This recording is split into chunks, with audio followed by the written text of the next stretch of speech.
Selamat pagi semua. Oke, bagaimana kabarnya hari ini? Semoga sehat-sehat semua ya. Pada video kali ini kita akan membahas mengenai manusia sebagai makhluk individu sekaligus sebagai makhluk sosial, dan sedikit perkenalan mengenai sosiologi. Hari ini untuk kelas 10 yang baru saja masuk SMA, khususnya di jurusan IPS, mungkin kalian akan bertanya-tanya apa itu sosiologi, kemudian apa saja yang dipelajari dalam ilmu sosiologi. Sebenarnya di sekolah menengah pertama atau SMP, kalian sudah belajar tentang sosiologi dalam bentuk pelajaran IPS. Namun, pelajaran tersebut itu belum terlalu mendalam atau secara khusus mempelajari tentang sosiologi, seperti macam kajian pembelajarannya hingga manfaat mempelajari mata pelajaran ini. Nah, kali ini kita akan berkenalan dengan sosiologi sebagai bagian dari ilmu sosial yang membahas fakta sosial masyarakat secara objektif. Beberapa gejala dan fakta sosial yang dipelajari dalam sosiologi yaitu: yang pertama, hubungan antar individu dalam sebuah kelompok. Kemudian, contoh hubungan seperti antara orang tua dengan anak dalam sebuah keluarga.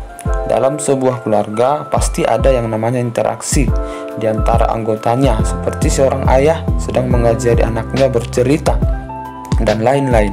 Kedua, hubungan antara individu dengan kelompok. Seperti dalam upacara bendera, terjadi interaksi antara pembina upacara dengan peserta upacara, atau interaksi dengan orang-orang di sekitar lingkungan, misal tetangga, keluarga, saudara kalian, dan masih banyak lagi.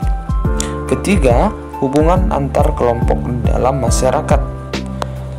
Hubungan antar kelompok ini bisa terjadi dalam sebuah olahraga atau perlombaan yang beranggotakan banyak orang, misal bola voli, tarik tambang, futsal, dan masih banyak lagi. Kalian juga akan diajak untuk menelusuri sejarah perkembangan ilmu sosiologi dan melihat peran serta fungsinya di antara ilmu-ilmu sosial lain seperti ilmu politik, ekonomi, sejarah, dan antropologi. Kalian pun akan diajak menelusuri berbagai realitas kehidupan sosial dan gejala sosial yang ada di dalam masyarakat, karena masyarakat sebagai objek kajian sosiologi. Dan tentu saja sebelum membahasnya kita perlu mengetahui hakikat manusia sebagai makhluk individu dan sebagai makhluk sosial. Semua materi ini akan kita bahas dalam rangka memahami fungsi sosiologi dalam mengkaji berbagai gejala sosial yang terjadi di masyarakat. Hakikat manusia sebagai makhluk individu dan sosial. Ada banyak atribut yang diberikan kepada manusia, diantaranya adalah manusia sebagai makhluk bersejarah dan manusia sebagai makhluk berbudaya. Sebagai makhluk bersejarah, menurut Tilke, manusia secara esensial berevolusi dan berkembang. Hal ini terjadi dalam masyarakat. Sebagai makhluk bersejarah, manusia menciptakan sejarahnya dan juga dapat menciptakan sejarah dunia, seperti Insinyur Soekarno sebagai salah satu penggagas gerakan non-blok. Sebagai makhluk berbudaya, manusia mengembangkan potensi dirinya, berinteraksi dan mengelola lingkungannya. Kemampuan ini menghasilkan kebudayaan. Atribut-atribut yang diberikan kepada manusia seperti ini tidak dapat dilepaskan dari hakikat manusia sebagai makhluk individu dan juga sebagai makhluk sosial. Sekarang kita akan bahas manusia sebagai makhluk individual. Yang pertama, kata individu mempunyai makna yang berbeda dengan individualisme dan juga individualis. Individualisme itu adalah paham yang mementingkan hak perseorangan di samping kepentingan masyarakat atau negara. Sedangkan individualis, sikap yang mementingkan diri sendiri. Sebagai makhluk individu, manusia memiliki kepribadian yang sangat unik. Dia memiliki kemampuan fisik, kemampuan, kebutuhan, perasaan, dan sikap yang berbeda dengan sesamanya. Keunikan ini dapat terlihat ketika seseorang bereaksi terhadap situasi dalam hidupnya. Untuk mengetahui keunikan manusia, coba simak pertanyaan berikut ini. 1. Apakah penampilan fisik kalian sama dengan penampilan fisik teman atau saudara kandung kalian? Ayo, sama nggak? kembar juga memiliki perbedaan loh. Kedua, apakah kemampuan kalian sama dengan kemampuan teman atau saudara kandung kalian? Nggak mungkin dong kalau sama, ya kan? Apalagi kalau saudara kandungnya beda usia atau jenis kelamin. Ketiga, apakah kebutuhan kalian sama dengan kebutuhan teman atau saudara kandung kalian? Tentu berbeda dong, apalagi yang beda usia ya, beda jenis kelamin, beda jurusan sekolah, dan masih banyak lagi. 4. Apakah perasaan dan sikap kalian sama dengan perasaan dan sikap teman atau saudara kandung kalian? Dalam menghadapi suatu peristiwa, apakah sama atau tidak? Tentunya berbeda, bukan? Ada yang menangis ketika bahagia, ada juga yang tertawa ketika bahagia, ada yang menangis ketika bersedih, ada yang bisa menahan tangisan ketika bersedih.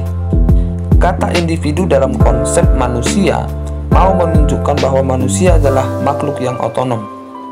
Sebagai makhluk yang otonom, manusia memiliki kebebasan dalam menentukan pilihannya dan bertanggung jawab atas pilihannya itu. Manusia sebagai makhluk sosial, selain sebagai makhluk individu, ternyata juga manusia mempunyai kodrat sebagai makhluk sosial. Menurut Aristoteles, manusia pada kodratnya itu adalah makhluk sosial. Ia tidak akan memperoleh keutamaan dan menjadi baik jika ia tidak mempunyai teman dan terasing dari masyarakatnya. Menurutnya, manusia harus hidup dalam masyarakat. Manusia tidak bisa hidup sendiri, karena dalam hidupnya ia pasti membutuhkan bantuan orang lain. Contoh simpelnya saja, untuk makan dan minum, manusia membutuhkan manusia lain. Untuk memperoleh sayur mayur dan susu sapi. Itulah pentingnya manusia tinggal dalam sebuah masyarakat. Di dalam hidup bermasyarakat, kita harus menunjukkan sikap sosial yang positif. Bentuk sikap sosial yang positif antara lain itu adalah tegang rasa, kerjasama, dan solidaritas. Selain itu juga memiliki sikap toleransi. Toleransi memperlihatkan adanya suatu kerelaan untuk menerima kenyataan adanya orang lain yang berbeda, agama, budaya, adat istiadat, dan lain-lain di sekitar kita.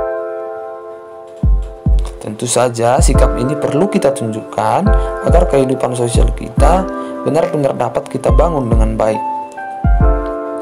Kehidupan sosial sangat kita butuhkan. Sejak lahir, manusia akan membutuhkan bantuan orang lain untuk memenuhi kebutuhannya. Seorang bayi tidak akan bisa hidup tanpa adanya orang tua yang mengurusnya. Kebutuhan ini akan mengarahkan manusia untuk hidup bersama dengan sesamanya. Nah, untuk itu dulu ya, untuk pengertian manusia sebagai makhluk individu dan juga makhluk sosial. Untuk video berikutnya, kita akan membahas tentang pengertian dari sosiologi. Selamat pagi dan terima kasih. Jangan lupa untuk belajar. Tetap semangat dan stay on.